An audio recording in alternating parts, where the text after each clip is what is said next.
everyone, welcome back to my channel. I hope you're all doing okay. I wanted to do a bit of a different video today, so hopefully this video isn't going to be too long, but I just wanted to do a video which is kind of an informative video, just so I can always refer back to this, or if people have questions, this video will hopefully always answer that. So I'm just going to get straight into it. It's basically about my feeding tube and why I still eat. So loads of people ask me this question, and it's completely understandable. A lot of people that have feeding tubes don't eat, and a lot of people that have feeding tubes do eat, and it's all a big complicated matter and everyone's different. But I just wanted to do this video because a lot of people ask me this question all the time. So for example, when I'm doing vlogs or when I've got videos and like I mentioned, I've got a cup of tea or I've got a biscuit or I've got something like that, people always kind of comment or privately message me and say, can I just ask, do you still eat? Why do you still eat? So I'm going to address all of that today and just give you the kind of full lowdown on it, so every time I do another video they can kind of refer back to this video. So as you all know, I have a feeding tube. So my feeding tube goes directly into my bowel, and it's called a PEG because it does that. So there's a PEG and a PEG. The PEG, I can't remember what it stands for, but goes into your stomach, which I think stands for gastro, and the J in the PEG stands for jejostomy? I don't know. It stands for something for down there. But the reason my tube goes to my bowel is because my stomach's completely paralysed, and that is due to my gastroparesis. Just to explain, anything for my situation and my gastroparesis, because everyone's different, my gastroparesis is pretty severe. Anything I eat this way, so orally via my mouth, such as my lovely cup of tea at the moment, which you guys know that I'm just obsessed with tea. Anything I eat orally or anything that I swallow orally comes back up because my stomach is just paralysed. It can't physically push anything down to digest, so it just sits there and sits there and sits there until it comes back up. So literally everything I eat and drink goes down into my stomach and just sits there until it comes back up, whereas my feed and my fluids and everything that I put in my tube has bypassed my stomach. So this is the reason I'm here today, because this keeps me alive. This is the way I feed. So I just have my food and drink into my body a bit differently than some people do when they have it orally and it just goes into the digestive system and everything. So yeah, I don't need to eat and drink at all. Like literally at all, because I don't need to. Everything that I have in my tube is everything I need, that my body needs. However, I do still eat and drink. Now there's quite a lot of reasons for this, and I'll just kind of try and do it kind of step by step so you can kind of get a bit of a gist of why. So first things first, when I first got my feeding tube, I did say to my doctors, can I still eat? And he said yes, and he highly recommended that I still carried on eating and drinking, even though it's not going to actually stay in my body and it's going to come back out in vomit. He wanted me to carry on still eating and drinking because at the end of the day your stomach is a massive muscle. It's probably, I don't know if it's one of the largest, but it's a pretty big one in your whole body, isn't it? So if I was to stop eating and drinking completely, as much as how paralysed it is already, it would just completely seize up. So my thinking of that, if there is a cure in the future, I don't want it to be in the worst possible situation it could be. Whereas if I did still eat, at least I'm trying to make it work, even though I know it's not going to work. I hope that makes sense. That's the way my doctor described it, just because still carry on trying to make your body just try and work and not let it seize up, but obviously there is going to be days that I don't want to eat and but yeah, so that's the first reason, because it's doctor recommended for me and my situation. Second reason is it's very hard when you have something wrong with your body that affects kind of the way you eat, if that makes sense. I don't know how to explain it. It's very hard to explain, but you don't realise how much food and drink is involved around a person's life until it's taken away from you. And the only reason I'm saying that is because there has been periods of time where I've not ate for months and months and months. I've either been on liquid diet, I've just had my NJ feeding tubes, or I've just not wanted to eat. There's been loads of occasions where I've actually not ate. and you don't realise how much people talk about food, or social events revolve around food, or your friend wants to meet you for a coffee, or you can smell food because every time you can't eat, everyone else seems to be eating and it's all you want to do. You crave foods, just everything revolves around food, and it's so hard to explain. But until you're in that situation, like I said, that it's taken away from you, it's hard to explain.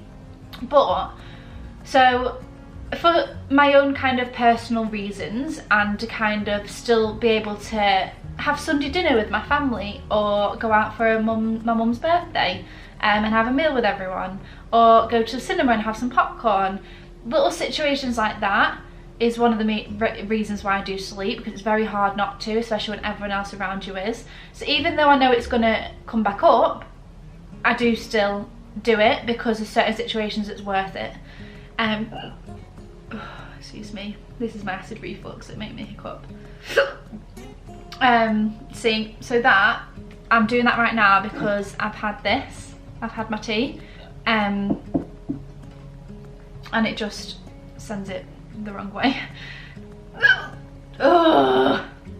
I do this all the time, it's so annoying. Right, I think I'm done. Okay, and now another reason that I eat is because I get hungry. If I was to just have my feed, which most days sometimes I do and I don't actually eat, I get hungry. It doesn't get rid of, just because you have the feed, in my personal experience, it doesn't fill me up. It doesn't get rid of, like I said before, the hunger cravings. I still get a dry mouth, and I am hungry, and especially, like I said, when you smell food, it makes you hungry, and it's hard not to eat, because when you're hungry, and even though I'm having my feed and I've got everything I need in my body, I'm still hungry. So I need to kind of just get rid of that feeling. So that's another reason. And then probably one of the other few reasons is because I just love food. Like, I can't describe it. I love being able to have a cheese butty because I love cheese. I love being able to have a slice of toast and a cup of tea, and I just love, it's just, like I said, it's so hard to explain, but unless food's taken away from you, it's just difficult. And I understand that some people don't eat completely, and some people will be watching this and think it's just ridiculous. So like, why are you eating knowing you're gonna be sick? Like, it's a waste of money, it's just pointless, it's just ridiculous. And I understand that, but for me, like I said, it makes everything easier, and it's just, yeah, it's really difficult. But so yeah, just to kind of conclude, I do still eat, but it doesn't stay in, like anything. And even if I don't eat, I'm still sick, just to point that out as well. So literally, if I didn't eat anything at all, I'd probably be sick about 6 times a day, I'd say. When my natural stomach acids build up and my stomach's like, ooh, don't want that there, let's get rid of that. I'm still sick even when I don't eat or drink anyway. And it's actually easier, in my experience, throwing up food and throwing up something that's got like juice or drink in it, easier than throwing up pure stomach acid. So it is really frustrating, but I am going to be sick if I don't eat, and I'm going to be sick when I do eat. Yes, I know I'm going to be sick more when I do eat, but like I said, there are some situations that are kind of worth it.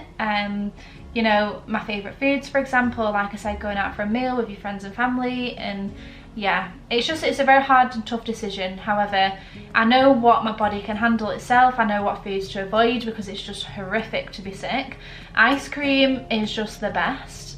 I've literally become like a pro vomiter, and I know that sounds like the craziest thing ever, but I can look at a piece of food and I'm like, no, that's horrible to be sick, that. Because being sick is literally like my daily life now, because I can't even tell you the last day that I wasn't sick. Like, it's literally, I literally can't tell you, like, it's literally part of my daily routine, and it doesn't even seem like a thing anymore because I'm just sick so much. It does make me tired, very tired, but like, I'm just used to it because I don't know what it's like to not be sick, and it sounds very bizarre.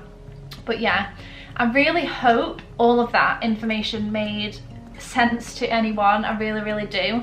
I just kind of wanted to kind of put it in a video, like I said, so then in future vlogs or future kind of situations where people see me eating and they think, why is that girl eating? I know she's got a feeding tube.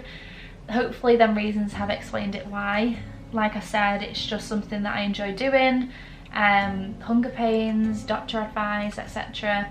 but I don't actually need to eat. So some days I can literally go forever and never eat again orally, because everything I have is via my tube. Food, water, everything. So really hope that made sense to all you guys. Any questions you've got, feel free to comment and I can answer, or feel free to, I don't know, message me and I can answer. I'm quite open about everything, but I just kind of wanted to put it in a video, so if anyone kind of does wonder that and didn't want to ask me personally, they can kind of refer back to this video and hopefully kind of understand a bit more. But it's difficult to understand unless you're in that situation yourself, as it would be difficult for me to understand about someone else's situation, because everyone's so different. And you know, there can be two people next to each other, one's got gastroparesis and the other one's got gastroparesis, and they both have different experiences and different pain levels and different everything.